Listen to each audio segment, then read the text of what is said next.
नमस्कार दोस्तों, जय श्री राम। कैसे हैं आप सब। हमारे YouTube channel Arvind Kumar official में आप सभी का स्वागत है। हम अपने बच्चों को पढ़ा रहे हैं, लिखा रहे हैं, अच्छे अच्छे स्कूल्स में भेज रहे हैं, बहुत बहुत फीसेस भी भर रहे हैं, बहुत अच्छे लेवल तक बच्चे जा भी चुके हैं।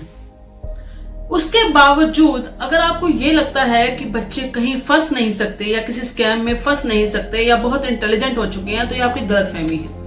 क्योंकि जितने इंटेलिजेंट हमारे बच्चे होते जा रहे हैं, शायद स्कैम करने वाले उनसे एक कदम और आगे बढ़कर बात करते हैं। कुछ ऐसा है कि आजकल के बच्चे, यानी कि अगर हम ये मान के चले टीनेजर्स, यानी कि अगर 12 से लेकर हम 23-24 साल तक के बच्चों को माने जो आज की एज में हैं, तो उनके पास जो टेक्नोलॉजी है वो हमारे टाइम में तो होती नहीं थी। तो टेक्नोलॉजी को लेकर वो वैसे वो बहुत ज्यादा वास्ट हो चुके हैं, इतने ज्यादा आगे बढ़ चुके हैं। उसी टेक्नोलॉजी का फायदा उठाकर उनको ठगा भी जाता है, क्योंकि उसी टेक्नोलॉजी में वो बात करना समझते भी हैं, जानते भी हैं, तो उन्हीं की शब्दावली को यूज करके उनको ठगा जाता है। एक ऐसा केस आया है फरीदाबाद हरियाणा से, जिसको सुनकर आप दंग रह जाएंगे कि एक इतनी इंटेलिजेंट बच्ची वो भी किसी स्कैम का हिस्सा हो सकती है, और हिस्सा इन द सेंस कि उसको लूटा जा सकता है। और जो लूटने वाले हैं वो उसको इस तरीके से जाल में फंसा गए कि वो बच्ची दंग रह गई। वो बच्ची इतनी घबरा गई कि ना तो वो अपने पेरेंट्स से बात कर सकी और ना ही किसी पुलिस ऑफिसर से। आइए जानते हैं हुआ क्या इस बच्ची के साथ। दरअसल ये बच्ची है फरीदाबाद की रहने वाली, इसका नाम है अनन्या। ये महज 23 वर्ष की छात्रा है, आईटी स्टूडेंट है, यानी कि आईटी सेल में, आईटी डिपार्टमेंट वगैरह में काम करती है, स्टूडेंट्स भी रह चुकी है, तो उसी तरीके से कंटेंट क्रिएटर वाला काम भी करती है। अभी हाल ही में जो G20 हुआ भारत मंडपम के अंदर, उसने कुछ कंटेंट क्रिएट किए, वहां पर भी उसने एज ए इंटर्न काम किया, यानी कि सीख रही है, एज ए इंटर्न इसने काम किया। अब होता क्या है उसके साथ, उसके पास कुछ, यानी कि लगा लीजिए 17-18 दिन पहले की बात है, उसके पास एक कॉल आता है, और वो कॉल आता है किसी डिपार्टमेंट से, यानी कि कोई सीबीआई का डिपार्टमेंट होगा या पुलिस ऑफिसर का डिपार्टमेंट होगा, इस तरीके से इंक्वायरी के लिए कॉल आता है। दरअसल ये जो बच्ची है ये कनाडा जाने के लिए प्रिपेयर कर रही थी। ये बात उन लोगों को, उन ठगी लोगों को कहीं ना कहीं से पता लग जाती है, तो वो समझते हैं कि अगर ये बच्ची कनाडा जाने की बात कर रही है या इसको जाना है, तो कहीं ना कहीं पैसे तो इन्होंने जुगाड़ कर रखी होंगी। अब ठगने का तरीका देखो, क्योंकि ये बच्ची, देखो आजकल के जो बच्चे हैं वो आजकल की नई नई एप्स को यूज करते हैं, जैसे वो स्काइप हो गई, फेसबुक हो गई, फेसबुक से ऊपर उठकर हम देखें तो एक्स जैसी हो गई, या और भी बहुत सारी हैं एप्स, इस तरह की ऐप, नई नई एप्स वो यूज करते हैं। अब स्काइप यूज कर रही थी ये बच्ची। वो जो लोग हैं, जो उस डिपार्टमेंट के लोग, डिपार्टमेंट के तो नहीं कहेंगे, वो फेक डिपार्टमेंट उन्होंने बनाया था, तो वो जो लोग हैं वो उसे स्काइप पर ठगते हैं। पहले तो वो उसे फोन करते हैं और कहते हैं कि आपका जो पार्सल है वो एक जगह पर जा रहा है, आप ही का आधार कार्ड उसमें मिला है, उस आधार कार्ड के अनुसार हमने आपको फोन किया है। अब वो जो पार्सल जा रहा है उसे हम कस्टम डिपार्टमेंट से बात कर रहे हैं, आपका जो पार्सल जा रहा है उसमें बहुत सारी हमें आपत्तिजनक चीजें मिली हैं, जैसे उसमें कुछ एटीएम कार्ड्स मिले हैं, कुछ पासपोर्ट्स मिले हैं, तरह तरह के देशों के पासपोर्ट्स मिले हैं, तो हमें बहुत ज्यादा आपत्तिजनक लग रहा है, इसलिए हमें आपसे कुछ ना कुछ इंक्वायरी करनी होगी। और ये जो इंक्वायरी है ये डिजिटल रूप में होगी, यानी कि आपको कहीं आने की जरूरत नहीं है, आपको कहीं जाने की जरूरत नहीं है। उन्होंने ये भी कहा कि हम आपको इस तहकीकात के थ्रू, अगर हमें लगा कि आप ज्यादा अपराधी हैं, तो हम आपको डिजिटल अरेस्ट भी करेंगे। डिजिटल अरेस्ट का मतलब आपको ले जाया नहीं जाएगा फिजिकली कहीं से भी, आपको पुलिस वाले आएंगे नहीं लेने के लिए, आपको बस अपने साथ हमें कांटेक्ट में हर दम रखना होगा। जब तक आपकी इंक्वायरी चलेगी, आपको अपने फोन को ऑन रखना होगा, आपको अपने लैपटॉप को ऑन रखना होगा। और उन्होंने ये भी धमकाया कि आपको अपने पेरेंट्स को या आपको किसी भी तरीके के अपने परिवारजनों को, पुलिस वालों को खबर नहीं करनी है, यानी कि किसी बाहर जाकर किसी व्यक्ति से बात नहीं करनी है। उन्होंने कहा कि अभी तक हम इसे खुफिया रखेंगे।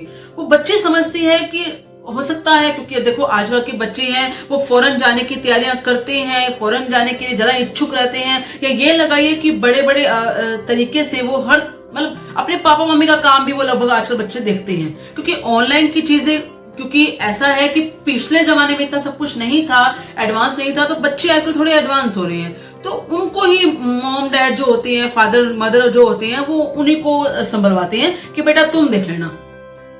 इसी भोलेपन का जो होता है फायदा वो बाहर के जो लोग होते हैं वो इन बच्चों को उठा लेते हैं। अब बच्चे हालांकि इंटेलिजेंट होते हैं, मैं ये नहीं कहूंगी कि बच्चे ना समझ होते हैं, बच्चे बहुत इंटेलिजेंट है आजकल के, लेकिन उनकी इंटेलिजेंसी जो होती है वो कहते हैं एक्सपीरियंस पर भारी नहीं पड़ती। जो एक्सपीरियंस लोग होते हैं, जिन्होंने ऐसे ठगी देखी है या ऐसे लोगों को देखा है, वो उन्हें अगर बात नहीं करेंगे तो उन्हें एक्सपीरियंस कैसे आएगा। यही इस बच्ची के साथ हुआ, इसने किसी से शेयर नहीं किया तो इसको ठगा जा चुका। अब होता क्या है, ये जो फोन उस बच्ची के पास आया था ये लखनऊ से था। उन्होंने जिस तरीके से बच्ची के साथ वीडियो कॉल पे बात की, उन्होंने कहा कि पहले आप स्काइप पर आइए और स्काइप पर आकर हमसे वीडियो कॉल में बात कीजिए। तो उन्होंने पूरा सेटअप तैयार कर रखा था। जैसे आप ये लगा लीजिए कि पूरा एक हेडक्वार्टर्स बना हुआ था, बहुत सारे सीबीआई के लोग, बहुत सारे पुलिस वाले, इस तरीके से लोग यूनिफॉर्म में बैठे हुए थे, जेल वगैरह भी थी, सब कुछ बना हुआ था। अब वो इस बच्ची से हर तरीके से उसकी डिटेल मांगना शुरू कर देते हैं और साथ के साथ ये भी कहते हैं कि आपको हम डिजिटल अरेस्ट कर रहे हैं, जिसके अनुसार आपको हर तरीके से अपने स्काइप को ऑन रखना है। आप चाहें तो मोबाइल लेकर कहीं भी जा सकती हैं, लेकिन आपका स्काइप ऑन रहना चाहिए, यानी कि आपकी इंटरेक्शन हमारे साथ होनी चाहिए। ये करते करते उस बच्ची को 2 दिन 3 दिन, उसके बाद करते करते 17 दिन बीत जाते हैं, जिस बीच वो उस लड़की से 2.5 लाख रुपए की ट्रांजैक्शन करवा लेती है, जिसमें उनको ये इल्जाम लगाना पड़ता है इस बच्ची के ऊपर, क्योंकि बच्ची वैसे तो इतनी पढ़ी लिखी होने के बावजूद न जाने किस तरीके से स्कैम में फंस गई। उस बच्ची को ये कहा गया कि आप पर लगभग 3.5 करोड़ का मनी लॉन्ड्रिंग का एक केस बन सकता है, आपने इस तरह का फ्रॉड किया है। आपके आधार कार्ड पर आपके बैंक डिटेल्स के अनुसार आपके ऊपर इस तरह का फ्रॉड बनता है। वो इस बच्ची से लगभग 15 लाख रुपए मांग रहे थे। जब बच्ची ने लगभग 2.5 लाख दे दिए, उसके बाद भी वो उसको ये कहती हैं कि आप अपने पापा का जो एटीएम पिन है, एटीएम कार्ड नंबर है, जो भी उनका ओटीपी है, वो सब हमें शेयर कीजिए। और ये भी कहा कि आप अपने पापा का मोबाइल फोन्स आप ऑफ कर देना, यानी कि इस तरीके से साइलेंट कर देना कि उनको ओटीपी आए तो पता न लगे। जिस पर बच्ची ने कहा कि मैं ऐसा नहीं कर सकती क्योंकि मेरे पापा के पास उनका फोन हर वक्त हाथ में रहता है। मतलब बच्ची घबराई हुई थी, उसको लगा कि सचमुच का ये कोई डिपार्टमेंट है जो मुझे इस तरीके से मुझ पर इल्ज़ाम लगा रहा है, या मैं फंस रही हूँ। मैं अपने पेरेंट्स को परेशान क्यों करूँ, मैं अपने परिवार वालों को परेशान क्यों करूँ। जिस बीच उन्होंने पुलिस में जाने से भी कहीं ना कहीं उसको नकारते रहे, डराते रहे। वो खुद पुलिस वाले बनकर सामने आए थे, जिससे लड़की को शायद ये लगा कि पुलिस वाले तो ये हैं ही, तो किसी और के पास क्या जाना, अपने आसपास क्या जाना, किसी को क्या बताना। मतलब आप ये समझिए ना कि एक बच्चा, पढ़ा लिखा बच्चा जो कहीं जॉब कर रहा है, जो खुद पैसे कमा भी रहा है, जिसको बाहर जाना है, अपनी तैयारी कर रहा है, हर तरीके से वो मतलब मतलब एस्टेब्लिश हो सकता है, या बच्चा वेल मैनर कह रही हूँ, वेल तरीके से, हर तरीके से तैयार होगा, बच्चा वेल प्रिपेयर होगा। उसके बावजूद ऐसा बच्चा फंस गया। मतलब एक नए तरीके का स्कैम ही तो कहेंगे इसे।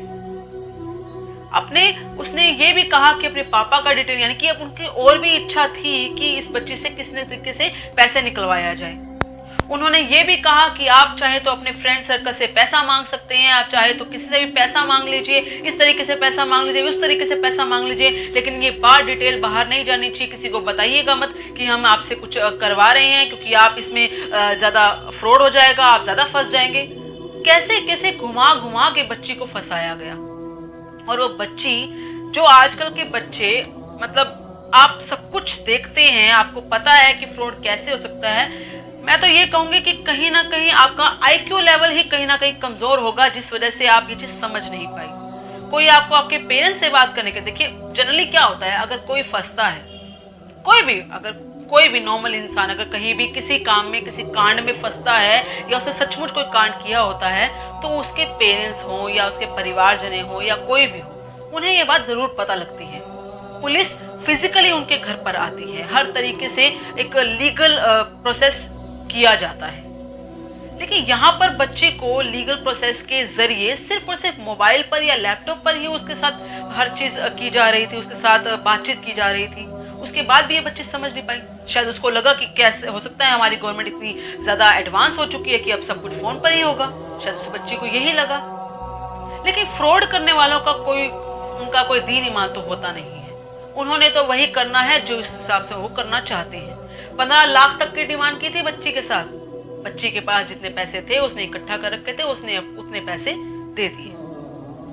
अब जब ये फ्रॉड हो जाता है उसके बाद वो उसको कहते हैं कि अब आप बाइज्जत बरी हो चुके हैं, यानी कि अब आपका डिजिटल अरेस्ट खत्म हो चुका है। अब आप चाहें तो आप किसी को भी ये बात बता सकते हैं, यानी कि अब वो पूरी तरीके से तसल्ली कर चुके थे कि हमने इस बच्ची को लूट लिया है, हमने इस बच्ची को अच्छे से मतलब उसके डिटेल ले लिया। अब आप ये देखिए ना, जिस बच्ची को 17 दिन से लगातार फोन पर या लैपटॉप पर ऑन वीडियो कॉल में रखा गया या उसका कैमरा ऑन रखा गया, यानी कि वो एक तरह से किसी न किसी की बंदिश में थी और वहां पर ये कितना कुछ जान रहे होंगे उसके घर के परिवार के बारे में। मान लो अगर आज माता ने उसको आकर ये कहा कि बेटा आजा खाना खा ले, या उसको ये कहा बेटा यहाँ जाना है वहां जाना है, खाने में क्या बनाया है मम्मा, यहाँ क्या कर रहे हो वहां क्या कर रहे हो, किस तरीके से उस बच्ची ने किस तरीके से वो दिन बिताए होंगे हम सोच नहीं सकते। पेरेंट्स ने आकर उसे कुछ कहा होगा, पेरेंट्स की बातचीत, किसी और के घर की बातचीत। हालांकि बच्ची ने यही कहा कि मैंने अपने रूम से बाहर किसी भी तरह के इस तरह के उपकरण को बाहर नहीं लेके गई कि बाहर उन्हें कुछ क्या होता है पता लगे। लेकिन फिर भी आवाजें तो आई होंगी ना उनको, उन्होंने कितनी सारी डिटेल निकाली होगी उनके घर के परिवार के बारे में। जब अगले दिन, जब लास्ट दिन तो था 17वां दिन, जिस दिन बच्ची की ये सब कुछ हो चुका था, जब फ्रॉड में फंस चुकी थी, उस बच्ची ने रात को अपने भाई को, जो कि उससे छोटा है, उसको ये बात बताई कि मेरे साथ ऐसा कैसा हो रहा है और मुझे कहीं ना कहीं से अरेस्ट किया जा रहा है या मुझे मेरे साथ इस तरह की इल्जाम लगाए गए थे। तो बच्चा, उसका दिमाग ठनका कि आपने अभी तक पेरेंट्स को ये बात बताई क्यों नहीं, दीदी आपने अपनी मम्मा को या पापा को अभी तक बात ये बताई क्यों नहीं।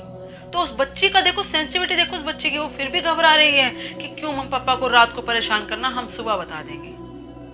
वो बच्चा उसी वक्त बताना चाहता था रात को ही, लेकिन उस बच्ची ने फिर भी सेंसिटिविटी दिखाते हुए पेरेंट्स को सुबह बताया। अब सुबह बताया तो पेरेंट्स हैरान, क्योंकि पेरेंट्स को तो मालूम था कि ये चीज कैसे हो सकती है, ऐसा हो ही नहीं सकता। जब सब कुछ हम लीगल तरीके से करते हैं, हर चीज करते हैं, तो हम कैसे फंस सकते हैं। फिर उन्होंने जाकर FIR दर्ज करवाई और सरकार से मदद मांगी। फिर उनके हर तरीके से पूछा भी गया और हर तरीके से प्रोसेस जो FIR का होता है वो सब प्रोसेस किया गया। हो सकता है ये लोग पकड़े भी जाएं, लेकिन ये जरूरी नहीं कि वो लोग लखनऊ से ही होंगे, हो सकता है किसी और जगह से हो लेकिन बता लखनऊ रहे हो, कहीं से भी हो सकते हैं। हो सकता है उसी हरियाणा से ही हो जहाँ से इस बच्ची को ठगा गया, हो सकता है उसी के आसपास के हों, कुछ भी हो सकता है, कुछ भी हो सकता है। परंतु आजकल के बच्चों को टेक्नोलॉजी में इतना भी नहीं बहना चाहिए कि वो अपनी बात को किसी और तक शेयर ना करें, ये बहुत जरूरी हो गया है। हम बार बार यही कहते हैं कि बच्चे को हर तरीके से अपनी हर बात को, अपने पेरेंट्स को, अपने परिवारजनों को, कोई भी बात हो, छोटी से छोटी, बड़ी से बड़ी, हर बात को शेयर करना जरूरी है। आपको कौन फंसा रहा है, आपके साथ कौन स्कैम कर रहा है, आपको कौन हर तरीके से बहका रहा है, आपको नहीं पता लगेगा।